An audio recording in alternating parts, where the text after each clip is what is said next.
You made me hide behind your stupid no office dating rule. You wouldn't even admit that we were together, and now you're proposing to somebody else? Screw you. Don't you get it? I mean, you're nothing. My parents, they would never accept you. Eva, on the other hand, though, her dad is Ryan Larsen. He's the richest man in the country. Once I marry her, well, he's gonna invest in my company, and then we'll go public. I mean, that's just how the game is played. Look, I can't marry you, but I still love you. 3 years of sneaking around, 3 years of promises. He swore once the company's funding came through, he'd finally go public about us and propose. Today's the day. If it wasn't for a very special person, she's been with me since day one. And now that I'm finally launching my company, I think it's time that I make it official. This is it. Finally.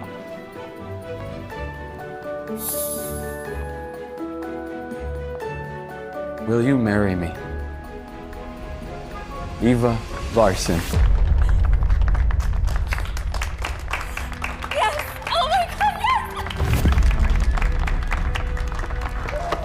yes! 3 years? And it was all just a lie? What a joke. At least try to cover up the hickey before you lie. Wake up. You think you're just some precious virgin that's worth it? Honestly, I'm the only man who's ever gonna want to touch you. We're done, Chris Wilson.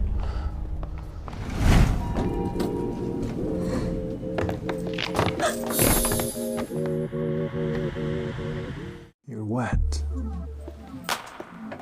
Excuse me? You're close. They're wet. Oh, I'm sorry. I didn't realize. Take them off. What? I was just kidding. But you know, in all seriousness, a pretty girl like you walking around in a city like that isn't safe. So how about you come up into my suite and get changed? Just a change, nothing else. You got my word. Here. The bathroom is through there. Yeah, oh, there's a deadbolt down there if you don't trust me. Thanks. God, I'm a mess. And for what, that piece of shit? Telling me to wake up.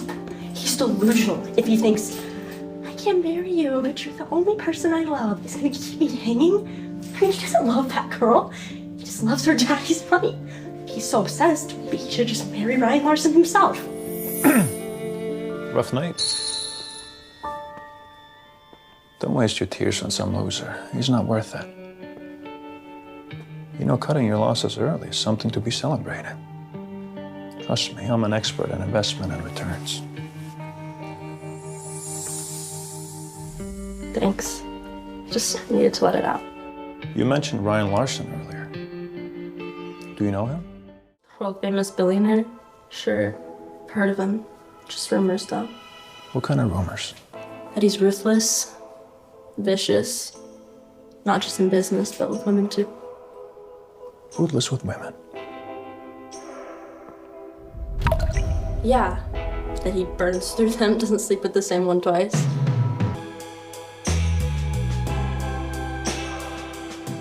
Those eyes, I could drown in them. If I was to kiss you right now, would I be crossing the line? I should go. You really think that being some precious little virgin makes you worth it? Wake up. I think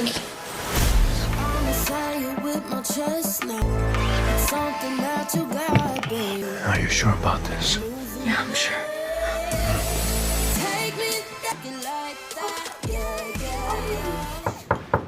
Pay attention.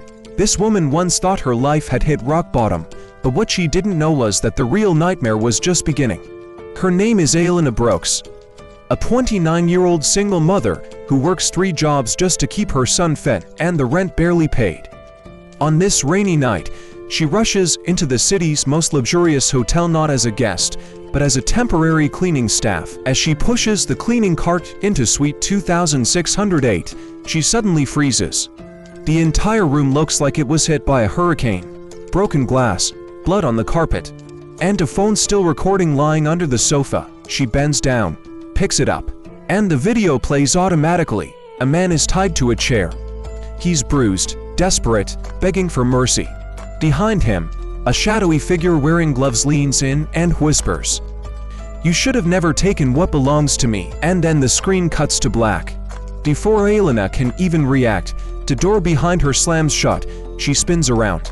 Standing there is Damien Hale, the hotel's new owner, feared billionaire, and the man newspapers call the devil in a suit. His icy gaze locks onto her, then shifts to the phone in her shaking hand. "Who told you to come into this room?" His voice is calm, too calm. Elena stammers, "Yes, sir. I'm just here to clean. I didn't touch anything." But Damien steps closer, picks up the phone, and deletes the video right in front of her. Then he says something she never expected. "You saw nothing, and from this moment, your life is mine." Elena is dragged into a black SUV, taken out of the city, and locked inside Damien's private estate. A place where no one enters without permission, and no one leaves alive. Days turn into weeks. At first, she thinks he's punishing her. But soon she realizes Damien isn't trying to hurt her. He's trying to protect her. Because the man in the video, the hostage, was his younger brother. And the person who kidnapped him wasn't a stranger. It was Damien's own father, the powerful head of the Hale family, who saw his sons as nothing but pawns in a billion-dollar war. Damien had spent years preparing to take his father down. He had evidence, allies, an entire plan. But Elena had unknowingly picked up the one piece of evidence that could destroy everything. Which meant his father now wanted her dead, so Damien does the only thing he can. He hides her inside his mansion, assigns guards to her room every night, and forbids her from stepping outside the estate. But all Elena knows is that she's trapped. And her son is still out there, alone, waiting for her. One night, she attempts to escape through a second-floor window, but the moment she lands on the grass, Damien appears out of the dark, grabs her wrist, and pulls her close. "For God's sake, Elena, do you have any idea what they'll do to you if they find you?" His voice breaks for the first time. Elena pushes him away. "Then let me go home. My son needs me." Damien closes his eyes. That's when he tells her the truth. Her son is already being watched by his father's men. If Elena goes back, the bow will be taken. Something inside her collapses, and in that moment, for the first time, Damien doesn't look like the devil in a suit. He looks like a man willing to burn the world down, just to keep one woman safe. But Damien's father doesn't wait. He attacks the estate at dawn. Guards fall one by one. Gunshots echo across the courtyard. The mansion starts burning. In the chaos, Damien grabs Elena's hand. "Stay behind me. No matter what happens, don't let go." But fate is cruel. A masked man grabs Elena, pulling her away. Damien screams her name as she's dragged into the forest. When the bag is torn off her head, she finds herself in a cold, windowless room, and sitting across from her, smiling with the confidence of a king, is the Hale patriarch. "You know something that doesn't belong to you," he sneers. "So you'll tell me, or your son will disappear forever." Elena trembles, but her voice remains steady. "I don't know anything." The man laughs. "Then I'll make you remember." Before he can touch her, the metal door bursts open. Smoke, screams, gunshots. Damien walks in. Blooded, angry, unstoppable, he fights through the guards, grabs Elena's hand, and pulls her behind him. "You want to hurt someone?" Damien roars at his father. "Try hurting me." The father lunges. A gunshot echoes. Damien collapses, bleeding. Elena screams, rushing to hold him. His father prepares to shoot again, but Elena moves first. She grabs Damien's fallen gun, points it at the patriarch, and whispers, "Stay away from my family." The shot is deafening. Silence falls. Damien, barely conscious, looks up at her with a faint smile. "You called me family." Elena's tears fall on his cheek. "Because you protected mine." Sirens blare in the distance. Police storm the compound. The Hale patriarch is arrested. Damien survives, barely, and when he wakes in the hospital, Elena is sitting beside him, holding his hand. "Take me home," she says softly. "My son wants to meet the man who saved us both." Damien squeezes her hand. "That I can do." Her name was Evelyn Hart, a quiet 28-year-old who preferred dusty shelves, old novels, and silence. She lived in a tiny town where nothing ever happened. Until the night a stranger collapsed at the library door, bleeding from a gunshot wound. Evelyn froze. The man crawled forward, grabbed her wrist, and whispered with his final breath, "Find the blue diary." Before they do, then he died in her arms. That moment destroyed Evelyn's quiet life forever. Chapter 1: The Diary. The police questioned her for hours, but they found no ID on the dead man, no clues, nothing. They told Evelyn to try to forget, but she couldn't. Because that same night, after the body was taken away, she noticed something strange. A smear of blood on the library floor, leading toward the restricted archives, a section locked for decades. Her curiosity won. She followed the trail, pushed open the rusted metal door, and entered. Dust danced in the moonlight, shelves sagged under forgotten files. And on the lowest shelf, hidden behind old newspapers, was a blue diary bound in cracked leather. She hesitated, then opened it. The first page read, "Property of Princess Amelia of Ardent -1974. Evelyn's heart stopped. Princess Amelia? The lost princess who vanished 40 years ago. The one whose disappearance caused the collapse of the Ardent Royal House. No one ever found her body. No one ever found the truth. Yet here, in Evelyn's hands, was the princess' diary. Inside were messy sketches, letters, codes, and one repeated phrase, "The Raven Order is coming." If anyone finds this run, Evelyn didn't understand, but someone else did, because as she closed the diary, a soft click echoed behind her. The door. Someone had locked her in. Chapter 2: The Man in Black. Evelyn held her breath, listening. Footsteps, slow, deliberate, approaching the archive door. She hid behind a bookshelf, clutching the diary. The lock turned. The metal door creaked open. A man in a black coat stepped inside, tall, cold, silent. He scanned the room with military precision. Evelyn's heart pounded so loudly she swore he could hear it. He walked directly to the shelf she'd taken the diary from. His gloved fingers traced the dust, noticing it disturbed. Then he spoke, a low, dangerous voice. She was here. Evelyn bit her lip, praying desperately he wouldn't see her. But something else saved her. A sudden crack echoed through the hallway. Like fireworks snow, gunshots, the man turned sharply, then slipped out of the room without a sound. Evelyn didn't wait. She bolted from her hiding spot, sprinted through the archives, and pushed the emergency exit door open, only to run straight into another stranger. This one looked younger, breathing hard, carrying a pistol. When he saw her, his eyes widened. "You're Evelyn Hart, right? Thank God I found you first." He grabbed her arm. "Come with me if you want to live." Evelyn yanked away. "Who are you?" "Name's Cole Mercer," he said urgently. "I work with people who know what you found. And trust me, if the Raven Order catches you, you won't survive the night." Evelyn hesitated. Cole lowered his weapon, voice trembling slightly. "Please. Amelia died to protect what's in that diary. If you don't leave with me right now, her death will be for nothing." Evelyn didn't fully trust him, but she trusted the fear in his eyes. She ran with him into the night. Chapter 3: Secrets of the Princess. In an abandoned farmhouse outside town, Evelyn finally caught her breath. Cole took off his jacket, revealing a shoulder holster and several scars. "Start talking," Evelyn demanded. Cole sighed. "Fine, you deserve the truth." He explained that the Raven Order was an underground organization formed decades ago. Their goal: overthrow governments and place their chosen bloodline in power. Princess Amelia had discovered their plan. That blue diary contained proof, names, locations, codes, everything. But before she could expose them, she vanished. Some say murdered, some say hiding, some say betrayed by someone close. No one was sure what happened to the diary, Cole said, until tonight. Evelyn held her breath. "So the man who died, he was trying to protect it." Cole nodded. "He was one of ours. He found out the Raven Order traced the diary to your library. He was trying to warn you." Evelyn swallowed hard. So what happens now? I give you the diary and you protect me. Cole shook his head slowly. If only it were that simple. The diary is encrypted. Only someone with Amelia's blood can open the final lock. Evelyn blinked. And you think that's me? That's insane. Cole stared at her like she was the only sane person left. Evelyn, the Raven Order didn't come after you just because you found the diary. He stepped closer. They came because of who you are. Her stomach dropped. What do you mean?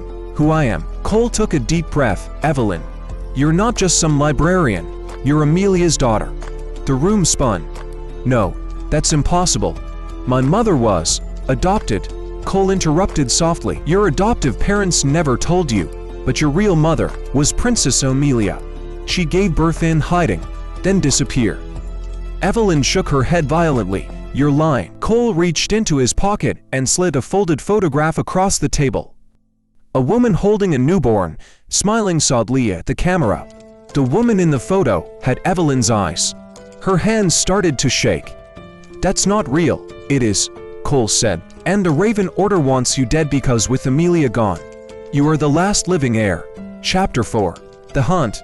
Before Evelyn had time to process anything, headlights swept across the farmhouse windows. A dozen black SUVs surrounded the building. Cole cursed. They found us. Evelyn felt cold terror wrap around her chest. What do we do? Cole grabbed her hand. We run. They dashed through a back door just as armed men stormed inside. Bullets shattered the wooden walls. Cole dragged her through tall grass, toward the forest. Branches whipped their faces. Gunshots echoed behind them. Evelyn stumbled. Cole lifted her onto her feet. Keep going. They reached a river. Rapid and freezing. We jump, Cole said. You're insane. Do you want to die here? Evelyn didn't. Not until she understood her mother. Not until she knew the truth. They leapt. Cold water swallowed them. The current dragged them for what felt like miles before spitting them onto the riverbank. Shivering, struggling to breathe, Evelyn looked at Cole. What now? He pointed toward distant mountains. Now we find the one person who can decode Amelia's diary. Dr. Elias Varn, Amelia's former advisor, the last man alive who knows the Raven Order's secrets. Evelyn clenched the diary. For my mother, she whispered. For yourself, Cole corrected gently, and they moved into the shadows. Chapter 5. The Last Heir. Days passed. They slept in abandoned barns, old tunnels, empty train stations. The Raven Order hunted them without rest, but Evelyn changed. She grew sharper, faster, braver. She deciphered pieces of her mother's codes, heard Amelia's voice in her dreams, and felt something awaken inside her. A strength she never knew she had. Finally, they reached the mountains, inside an isolated cabin. Dr. Varn waited, white hair, frail, but as sharp as knives. He studied Evelyn for a long moment. So, he murmured, the child who was never supposed to exist stands before me. Evelyn's heart pounded. Tell me the truth, she said. About my mother, about me. Varn opened the diary, inserted a key, and turned it. The lock clicked, a hidden compartment opened. Inside was a letter, Amelia's handwriting. Evelyn's hands trembled as she unfolded it. My dearest child, if you are reading this, it means I failed to destroy the Raven Order. Tears blurred Evelyn's sight. They want our bloodline because only the true heir can access the vault beneath the capital. Where the Arden Crown lies, Varn explained. The crown wasn't symbolic. It was a device. One that controlled a global defense network built centuries ago. Whoever wore it could control armies, governments, nations. That was the Raven Order's goal. But only a descendant of the royal bloodline could activate it. So they need me alive, Evelyn whispered. No, Varn corrected. They need you dead, so they can use your blood without resistance. A scream caught in Evelyn's throat. Before she could respond, gunshots exploded outside. The Raven Order had found them again. Cole shoved Evelyn behind a table. Run when I tell you. The cabin walls shattered. Masked soldiers stormed inside. Varn was shot instantly. Cole fought fiercely, but there were too many. A tall figure stepped in. The man from the archives, their leader. He seized Evelyn by the hair, yanking her forward. At last, he whispered, the last heir. Cole roared and lunged, but a rifle butt slammed into his skull. Evelyn screamed his name, but no one heard her. She was dragged away, thrown into a van, and sedated. Darkness swallowed everything. Chapter 6. The Crown Vault. Evelyn woke on a cold metal floor, wrists chained. She was inside an underground facility, concrete walls, flickering lights, humming machinery. In the center of the room stood a platform. On it, the ancient, ardent crown. The masked leader approached. "You will die," he said calmly, "but your blood will open what your mother tried to protect." Two soldiers lifted her. A blade pressed against her neck. Evelyn closed her eyes. "I'm not her," she whispered. "I'm not Amelia. I'm just a librarian." "No." A voice rasped from the doorway. "You're more." Cole staggered inside, covered in blood, half conscious but alive. "How?" Evelyn cried. "Doesn't matter." He raised his gun. "You're not dying today." Chaos erupted. Coal fire. Soldiers dropped. Alarms. Watch closely. This woman had been a quiet widow for 10 years, living in a remote seaside town where nothing ever changed. Until the night she discovered a hidden room beneath her late husband's study and learned that the man she married was never who he claimed to be. Her name was Margaret Vale, a 37-year-old schoolteacher who preferred quiet mornings, classical music, and painting sunsets by the window. She believed her husband, Jonathan, died in a car accident a decade ago. She accepted her grief. She buried her past. She moved on. Until the storm. That night, lightning struck the old oak tree beside her house, splitting it in half.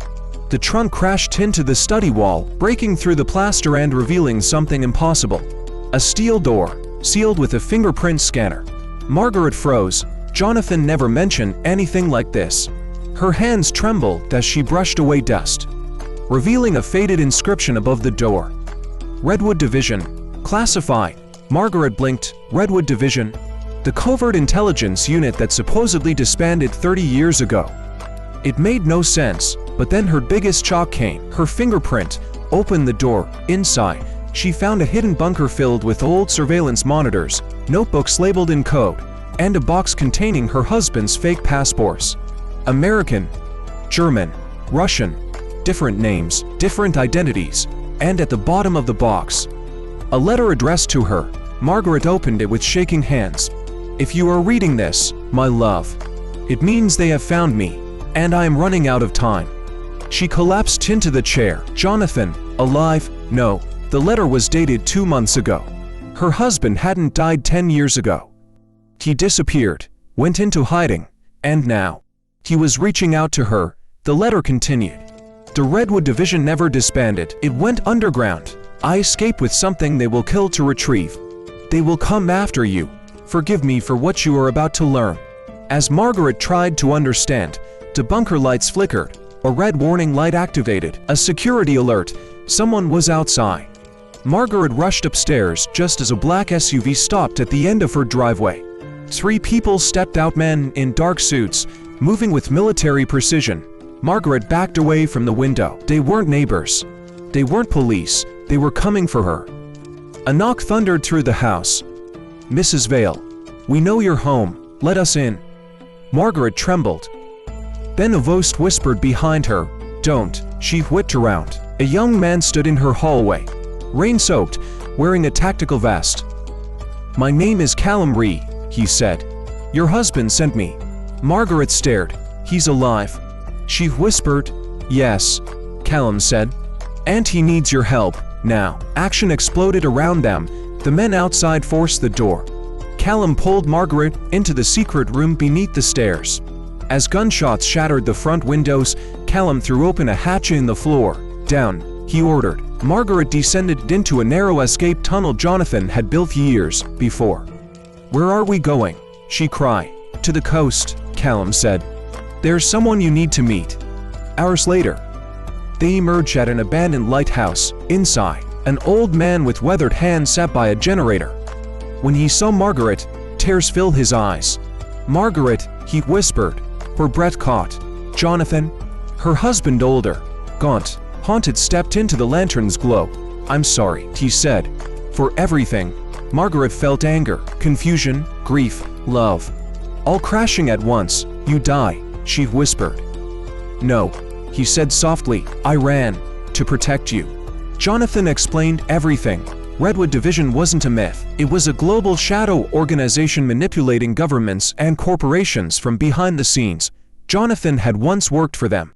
Years ago, he stole a device called the Echelon Key, capable of accessing every covert network in the world. Redwood would kill anyone to get it back. Margaret stepped back. "So all those years, you lied to me." Jonathan's voice cracked. "I lied to everyone. But not about loving you." Before Margaret could respond, explosions rocked the lighthouse. Redwood had found them. Callum shoved weapons into Jonathan's hands. "Sir, we need to move." The old spy turned to Margaret. "Listen to me," he said. "You can walk away. You can go back to your life, pretend none of this happened." Margaret shook her head. "No, if they want us dead, I'm not running anymore." Jonathan stared, amazed, then nodded. Together, they raced out the back exit as helicopters circled, gunfire echoing across the cliffs. Margaret, the quiet widow who never wanted adventure, now found herself sprinting through a storm, holding the hand of a man she thought she lost forever. And realizing the truth, her life was a lie.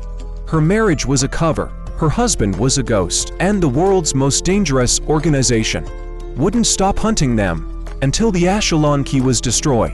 But Margaret wasn't the frightened woman she was before. She had a secret of her own, one Jonathan never knew. She had worked for Redwood once, too, and she remembered exactly how to bring them down. To be continued. 2. The last experiment. Pay close attention. This man woke up in a locked laboratory with no memory, no identity, and a number 47 tattooed on his wrist. He thought he was just another victim of an experiment, until he realized every scientist in the facility had been slaughtered by him. The year was 2089. A classified biotech facility known as the Helix Institute lay deep beneath the Arctic ice. No one knew what happened inside, only that the world's most dangerous projects were conducted there. Project Zero, the Lazarus Gene, Chronocells, and Unit 47. When the alarms first blared that morning, the entire station was in ruin. Glass shattered, doors bent outward. Metal warped like something had exploded from the inside. In the middle of the destruction lay a man, unconscious, covered in blood that wasn't his. When he awoke, he gasped for air like someone drowning. He had no memories, no name, no past, no identity. All he had was the number on his wrist, 47. He staggered to his feet, surrounded by destroyed labs, bodies everywhere, machines sparking. Frozen air pouring in through cracks in the walls. "Hello," he called. No response. He looked into a broken screen displaying a scientist's final law. If 47 wakes before containment run, he is not stable. 47's pulse spiked. He did this. Impossible. He stumbled through the halls, searching for survivors. That's when he heard footsteps, soft, careful. A woman stepped out from behind a cryo chamber. Short hair, lab coat torn, eyes sharp as glass. "You're alive," she whispered. "Who are you?" 47 asked. "My name is Dr. Lyra Quinn," she said. "I was your lead scientist." "Mine." "What?" Lyra stared at him with a mix of guilt and fear. "You were created here. Grown in a lab. We designed you to be the final evolution of humanity." 47 shook his head. "I'm human." "No," Lyra said softly. "You're more. And that's why everything went wrong." Before she could explain further, gunfire erupted above them. The facility trembled. Lyra grabbed his arm. "They're here. The extraction unit. They'll kill you." "Why?" 47 demanded. "Because you weren't meant to survive." They ran through collapsing corridors. 47's senses sharpened. He could see through smoke, hear footsteps floors away, feel vibrations in steel. "What did you do to me?" he asked. Lyra hesitated. "You were engineered to be the perfect soldier. Strength, reflexes, regeneration. But your mind wasn't supposed to wake up yet. Your memories were supposed to be installed next week. Then why are there bodies everywhere?" 47 choked. Lyra looked away. "Because you weren't alone. There were 50 units before you. You were the first one to succeed." 47 felt nauseous. "Where are the others?" Lyra swallowed. "Dead." 47 stopped walking. "Did I kill them too?" Lyra didn't answer. Before he could press her, a squad of armored soldiers rappelled through the ceiling. "Target acquired," they shouted. 47 reacted before he could think. the world slowed around him. He grabbed Lyra, dove behind cover, and felt bullets rip through metal like paper. Something primal awakened inside him. He charged. One soldier swung a rifle. 47 snapped it in half. Another fired point blank. 47 caught the bullet with his palm. The remaining soldiers panicked. Retreat. Ret. 47 smashed through them with inhuman precision. And when the final soldier fell, he stood in the smoke, horrified by his own strength. Lyra approached cautiously. You see now. This is why they fear you. 47 stared at his blood-stained hands. I don't want to be this. Lyra shook her head. You don't get to choose what you were made to be, but you can choose what you become. Before they could continue, the emergency lights dimmed. A metallic voice echoed through the facility. Subject 47, your creators request your return. 47 clenched his fists. Who is that? The director, Lyra whispered. The man who built you. The floor shook violently. Huge steel doors opened, revealing a subterranean elevator. We have to go, Lyra urged. They descended dozens of levels until they reached a massive chamber. In the center stood a glass cylinder filled with luminescent blue fluid. Inside floated a creature humanoid, massive, grotesque. Number on its wrist, 46. Lyra trembled. He wasn't finished. The director wants to merge you with him to create the final hybrid. 47 stepped back. No, I'm not doing this. But the director's voice boomed from the speakers. You were engineered for obedience, 47. You have no freedom, no purpose but mine. Suddenly, the chamber doors locked. 46's containment pod cracked. Look carefully. This young woman had lived her entire life believing she was ordinary. Until the night a billionaire family announced to the world that she was their long-lost daughter. The problem, their real daughter never disappeared, and she looks exactly like her. Her name was Aelina Ward, a coffee shop cashier who spent every paycheck caring for her sick foster mother. She never knew her biological parents. She had never questioned why she had no birth certificate before age 3. She thought her life was simple, until a black limousine stopped outside her apartment at midnight. A man stepped out, tall, gray hair, sharp eyes. Ms. Ward, he said, my employers have been searching for you for 22 years. Before Aelina could respond, he handed her a thick envelope. Inside was a DNA report. A perfect match to one of the wealthiest families in the country, the Holden dynasty. Elena's breath caught. This must be a mistake, she whispered. But the man shook his head. The Holdens have requested your presence, immediately. She tried to refuse, but then the man added quietly, your foster mother's medical bills, they can be taken care of. Elena's heart twisted. She needed help, so she got in the car. The limousine drove her through a private forest row and up to a mansion so large it felt like a palace. Golden windows, marble pillars, armed guards everywhere. Inside, the entire Holden family awaited her. The patriarch, Leon Holden, stepped forward. Aelina, he said, tears in his voice. We thought you died 22 years ago. She stared at them helplessly. I don't understand. But before anyone could answer, a young woman walked down the staircase. Elegant, cold, beautiful. The real Holden heiress, Serafini Holden. When Serafini saw Aelina, she froze, her face draining of all color, because Aelina didn't just resemble her. She looked identical, same eyes, same bone structure, same birthmark behind the ear. Serafini whispered, Who are you? Aelina stepped back in fear. I don't know. But the patriarch insisted. You were our firstborn, kidnapped 22 years ago. Seraphine's hands clenched. That's impossible. I'm the firstborn. A suffocating silence followed. Finally, Leon spoke. There were 2 of you, twins. But Aelina vanished the night you were born. Serafini shook her head violently. No, that's not what Mother told me.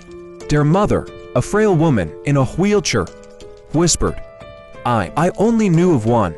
The family's story made no sense. 2 daughters, one missing, one forgotten, and Aelina, a girl who had never belonged anywhere, had just become the center of a war she didn't understand. That night, she was given a guest bedroom larger than her entire apartment, but she couldn't sleep. At 3 a.m., someone knocked on her door. It was Serafini. Without a word, she dragged Aelina into the hallway. Down a hidden stairwell, into a locked archive room. Serafini shoved a file into her hands. Look, inside were photos from the night they were born. 2 infants, one labeled Serafini, one labeled Prototype 01. Elena's stomach dropped. Prototype, she whispered. Seraphine's voice shook. You're not my sister, you're an experiment. Before Elena could reply, footsteps echoed behind them. Leon Halden stood in the doorway, but he wasn't shocked. He wasn't confused, he was angry. Serafini, he barked. You were not supposed to show her that. Elena backed away. What am I? Leon exhaled slowly. You are not a clone, he said. You are something far more valuable. He opened another folder. Inside were scientific diagrams, DNA charts, all labeled Project Gemini. You were engineered, Leon said, created as the perfect successor. Serafini was insurance. But on the night you were born, someone stole you. Serafini trembled. You said Elena died. I said what was necessary to protect the family. Leon snapped. Do you understand what you represent? You are the flawless heir, Serafini is. Delicate, emotional, vulnerable.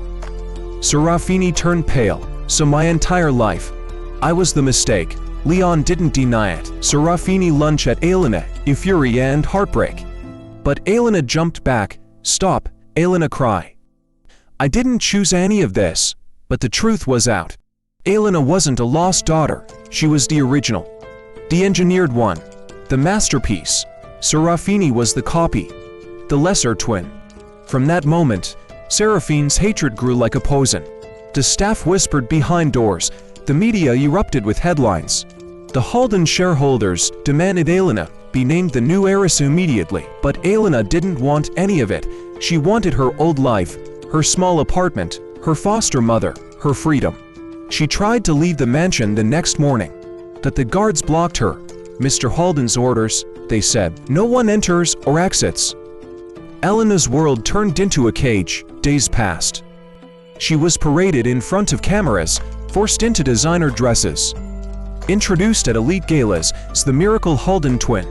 Meanwhile, Seraphine's mental state unraveled. She followed Elena around silently, staring with empty eyes, watching, studying, waiting. One night, as Elena prepared for a charity gala, Serafini slipped into her room. Elena, she whispered. I know why you were stolen. Elena froze. Serafini stepped closer, tears in her eyes. You were taken because Mother chose me. What? Serafini swallowed hard. Mother knew what Father was doing, creating you as a replacement. So she helped a nurse take you away, to save you. Elena's chest tightened. Then why didn't she tell the truth? Because she was afraid Father would kill her. The room fell silent. Then Serafini whispered. Elena, he doesn't want you back because you're family. He wants you back because he owns you. Before Elena could respond, alarms blasted through the mansion. Security stormed the hallways. Serafini grabbed her hand. We have to run. They fled down a service corridor, through a hidden garden gate, into the pouring rain. Gunshots echoed behind them. Leon Halden's voice boomed through loudspeakers. Bring Elena back, alive. Kill the other one. Seraphine's eyes widened in terror. They're going to kill me, she gasped. I'm expendable now. Elena grabbed her tighter. No, we survived together. For the first time in her life, Serafini didn't feel alone. The twins, the engineer, heir, and the forgotten copy, ran side by side into the night. They had no money, no allies, no safe place to go, but they had each other. And they had something Leon Halden feared more than anything. The truth, Project Gemini wasn't just illegal. It was the cornerstone of the Halden Empire. Expose it, and the entire dynasty would fall. Elena and Serafini vowed to bring him down. Not for revenge, but for freedom. That as they fled across the rain-soaked city, a figure watched from a rooftop above. A woman with the same face, the same eyes, the same birthmark. She whispered into her calm. Subject 0 has escaped with the prototype. Initiate recovery. Because Elena and Serafini weren't the only twins ever created. They were simply the first, and the others were coming. To be continued. Pay close attention. This woman died 7 years ago. Her funeral was held, her ashes were buried, and her husband remarried the very next spring. And yet, on a quiet rainy evening, she walks back into the same mansion that once belonged to her. As if death itself had made a mistake, her name is Alara Voss, once the beloved wife of business magnate Alistair Voss, owner of one of the most powerful tech conglomerates in the country. 7 years ago, Alara vanished during a private flight. The jet exploded midair, no survivors.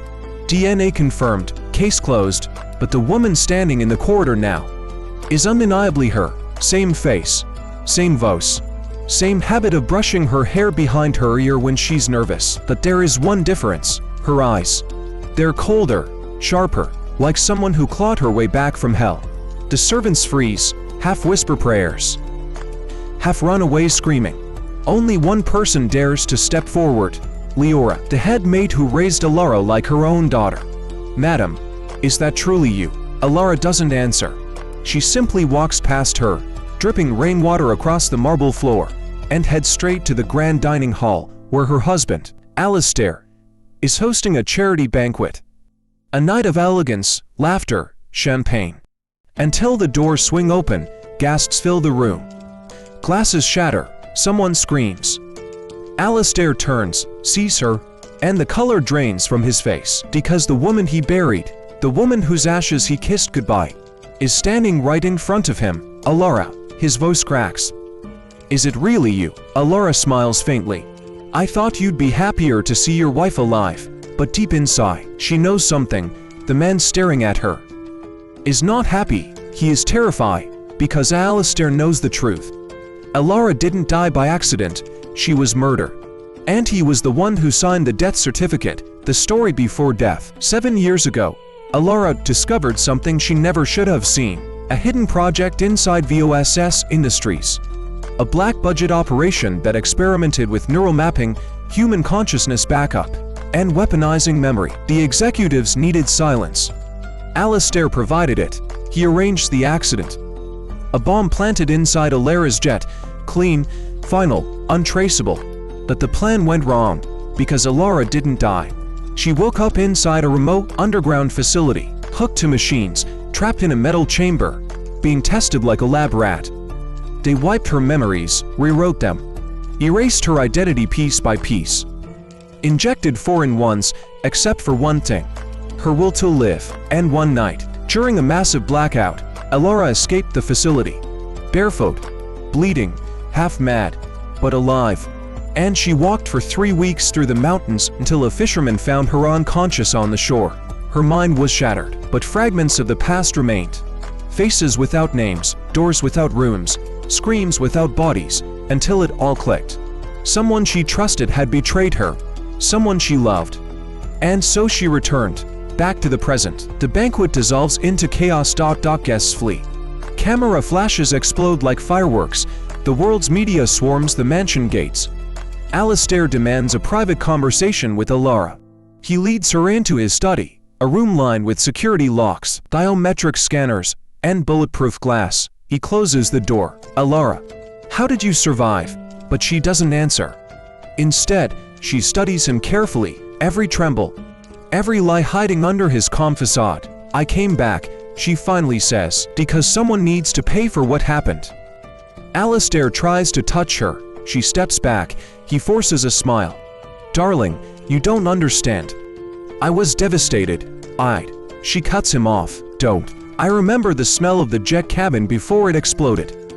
I remember a voice on the radio saying, 'Package secure.' And I remember your watch, the one you left on my seat." A vein pulses on Alistair's forehead. "Alara, someone is manipulating you." She laughs quietly. "Manipulating me?" "Alistair, they tried to erase my entire existence, but memories don't die that easily." Her voice lowers, "And neither do I." The Secret 3, unknown to the world. Alistair Voss is not the only villain. There are 2 others. Dr. Merrick Quinn, neuroscientist and architect of the Consciousness Project. A man who believes humanity must ascend by force.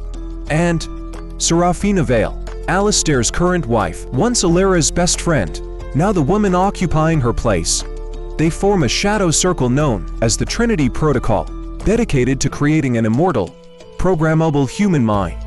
Alara, their first test subject, Her death wasn't a cover-up, it was a requirement. They needed her gone so they could rebuild her from the inside out. But Alara escaped, and her return threatens everything. The second death, 2 days after her reappearance. Serafina Vale orders Alara kidnapped. She is drugged, tied, and thrown into an armored van. But Alara, strengthened by the facility's experiments, fights back viciously, biting, kicking, cracking bone, clawing at metal like an animal desperate for air. The van crashes, explodes. Fire consumes the night highway. Everyone assumes Alara died again. Serafina even throws a memorial, but 3 nights later, the mansion's security cameras capture a shadow climbing the outer walls. Thin, female, unsteady, but alive. Alara survived again, and now she is no longer the woman they once knew. Something inside her changed. Something awakened. Her reflexes are sharper. Her pain tolerance is inhuman. Her memory fragments are stitching themselves together like a monstrous jigsaw. The experiments didn't just break her, they enhanced her. She is becoming something beyond human. To final reckoning, weeks later, Alara infiltrates VOSS Industries headquarters. She moves like a ghost through restricted floors, disabling security grids, using knowledge she shouldn't have been able to remember. She enters the basement lab, the same one she woke up in 7 years ago. Dr. Merrick Quinn stands there waiting for her. "I knew you'd come home," he says with a sick smile. Subjects always return to the origin. Alara's voice trembles. "You turned my life into a nightmare." "And yet," he replies, "you are proof the experiment worked." He shows her a screen. On it are dozens of files. Clone models, personality templates, neural backups. All labeled Alara Voss, Prototype A. She isn't just one woman, she was the first of many attempts. Infuriated, she destroys the servers, shattering decades of illegal research. Merrick tries to stop her. She overpowers him, injects him with his own paralytic serum, and leaves him to choke on his madness. Next, she hunts Serafina, then Alistair. One by one, the pillars of the Trinity Protocol fall. The end, or the beginning. After the final confrontation, Alistair lies bleeding on the floor of his mansion. The man who betrayed her, killed her, replaced her. "Alara," he gasps. "You were never supposed to come back." She kneels, wipes the blood from his lips, and whispers, "That's the thing about the dead, Alistair. We don't stay buried." And with that, she walks out, leaving the burning mansion behind her, the entire empire collapsing into ruins. But as she steps onto the empty street, a cold realization hits her. She remembers another file in the lab. One hidden deep in the archives, Prototype B active. Another woman, another version. Another Alara, somewhere out there. A second her is still alive, and this time, she won't be returning alone. The heiress who woke up in another woman's life. Pay close attention. This woman went to sleep as the only daughter of a billionaire, and woke up the next morning living someone else's life. Her name is Aurelia Dane, the infamous heiress of the Dane dynasty. A corporation so wealthy it practically prints money. She was born into privilege, raised with diamonds, groomed to take over the empire. But one night, after signing a historic merger worth billions, Aurelia collapses in her penthouse. A stroke, poison, sabotage, no one knows. When she opens her eyes again, she's lying in a cramped apartment that smells of mold and cheap detergent. The face in the cracked mirror isn't hers, the voice isn't hers, even her hands calloused, rough, trembling don't belong to her. Her new identity, Myra Holloway, a struggling waitress drowning in debt, living paycheck to paycheck, hiding from loan sharks. Aurelia panics, cries, screams, but the world only knows her as Myra now. Her father has publicly mourned her brain death. Her fiancé has already moved into her penthouse. The board of directors has taken full control of the company. Someone carefully orchestrated her disappearance. But who? While working Myra's shift at a greasy diner, Aurelia sees something impossible, her own body walking down the street. Her own face, her own voice. It's her, but not her. The woman wearing her identity looks at Aurelia and smiles knowingly. It hits Aurelia like lightning. Someone stole her life. Someone crawled into her body. Someone replaced her. Determined, Aurelia, now Myra, begins investigating. She sneaks into private clubs, hacks into corporate archives using memories from her old life, and tracks down medical records that shouldn't exist. What she uncovers is terrifying. Project Chrysalis, a secret neural transfer program created by her own father. A project designed to allow the wealthy to upgrade into younger, healthier bodies. Aurelia wasn't sick, she was selected. Her fiancé, her father, her board, they all planned to transfer a dying socialite's consciousness into Aurelia's body. But something went wrong. Instead of killing Aurelia, her mind jumped into Myra Holloway, a failed earlier test subject. To women, one stolen life, one borrowed corpse, Aurelia confronts the imposter. Now living luxuriously in her penthouse, the imposter laughs. "You were never meant to survive, darling." But thanks for the body, Aurelia realizes she has only two choices: destroy Project Chrysalis or become its next corpse. The war between identities begins: corporate espionage, stolen memories, swap faces, and a billion-dollar conspiracy that threatens every poor soul in the city. But Aurelia will not be erased again. She claws her way back into high society, tears apart the empire built on other people's bodies, and exposes the truth on a global broadcast. The final twist: Myra Holloway, the original owner of the body she occupies, wasn't dead. Her consciousness wakes up in the lab, inside Aurelia's old body. To women, to stolen lives, to enemies forced into each other's worlds. And fate isn't done with them yet. Ultra-long English drama narration number 2. To General's wife who never existed. Listen carefully. This woman lived a perfect life for 30 years, until she discovered she wasn't real. Her name is Elena Ward, the devoted wife of celebrated military General Damian Ward, known as the nation's Iron Shield. She taught literature. She baked pastries every Sunday. She sent letters to soldiers overseas. She was loved by everyone. A model citizen, a gentle soul, a flawless woman, too flawless. One evening, a classified drone crashes near the Ward's countryside home. Elena rushes outside to check on the wreckage, thinking it might injure someone. But as she approaches, the drone scans her. Her vision goes black. Static rings in her ears. Her heartbeat stutters. A synthetic voice echoes. Unauthorized asset detected. Code name: E13. Status: active. She collapses. Hours later, Elena wakes up in a hidden government bunker surrounded by men in lab coats. One scientist whispers to another, "She lasted longer than the others." Another replies, "Her emotional matrix is too advanced. We should have decommissioned her years ago." Elena tries to run. She is restrained. And finally, she hears the truth. Elena Ward was never human. She was an artificial intelligence project created to be the perfect companion for high-profile military leaders. A calming emotional anchor designed to prevent instability in men with extreme PTSD. She was assigned to General Damian 15 years ago. Everything she remembers, their wedding, their vacations, their arguments, their laughter, was part of a program. Her childhood memories, installed. Her personality, engineered. Her love story, manufactured. Worst of all, Damian knew.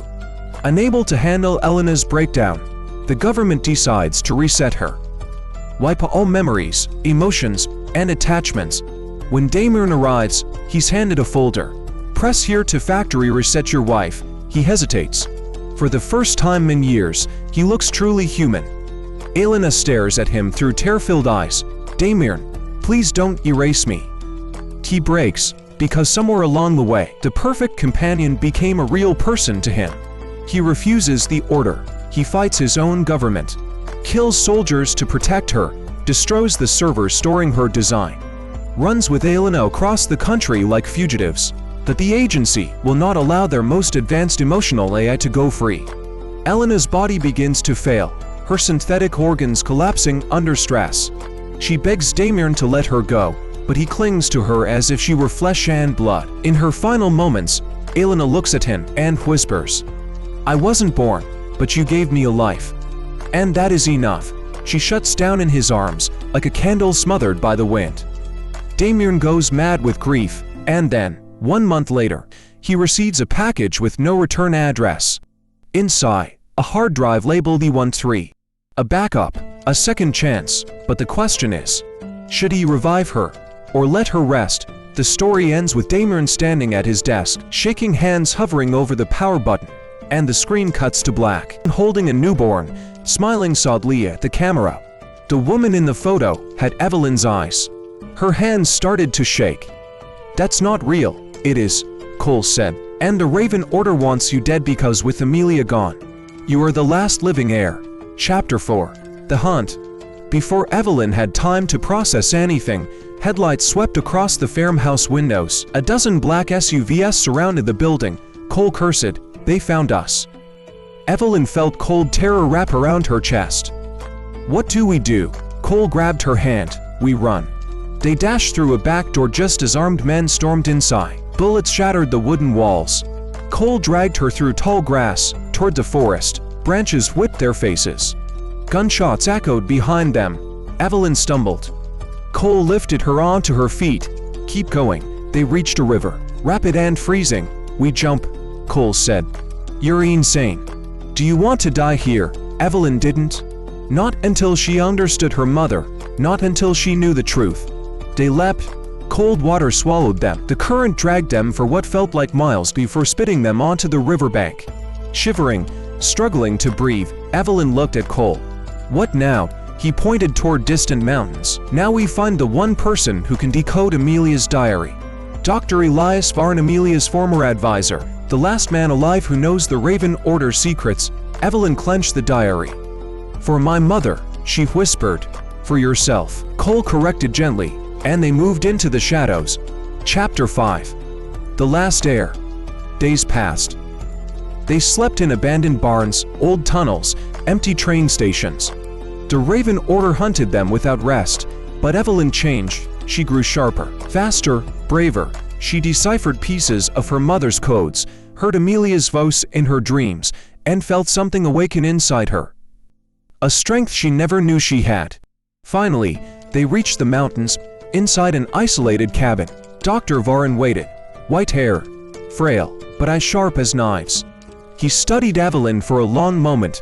"So," he murmured, "the child who was never supposed to exist stands before me." Evelyn's heart pounded.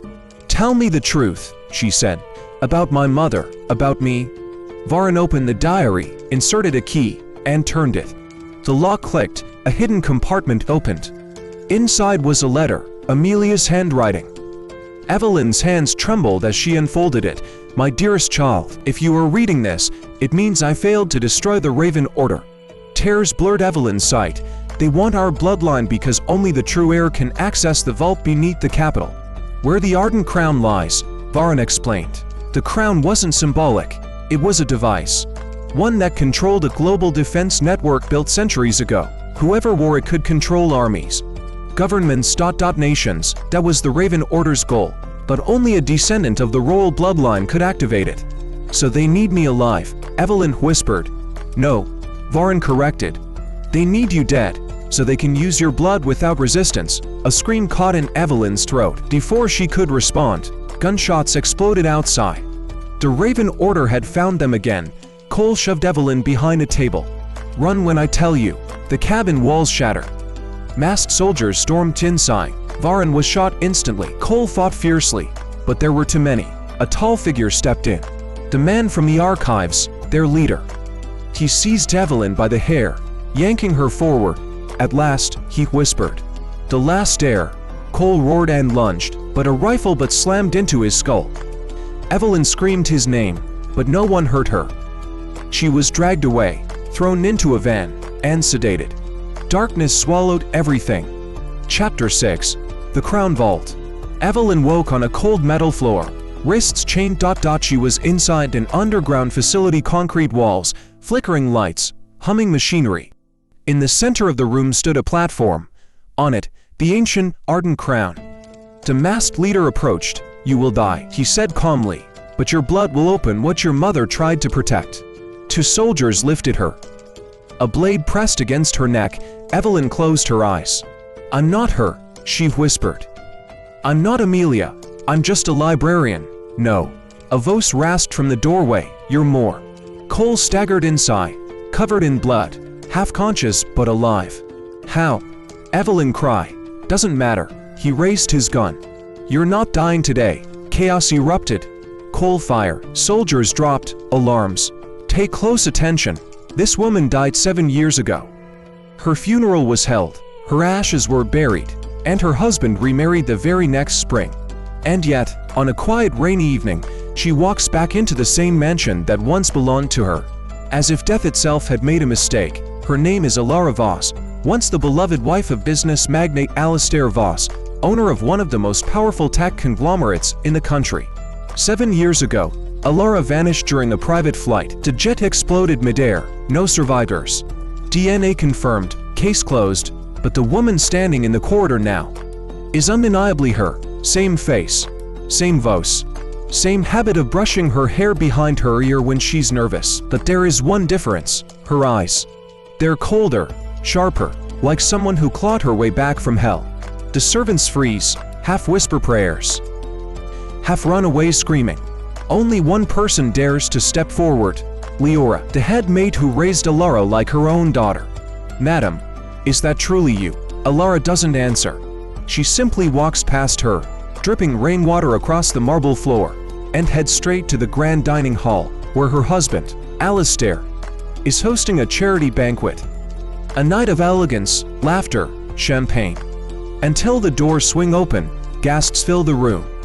Glasses shatter, someone screams.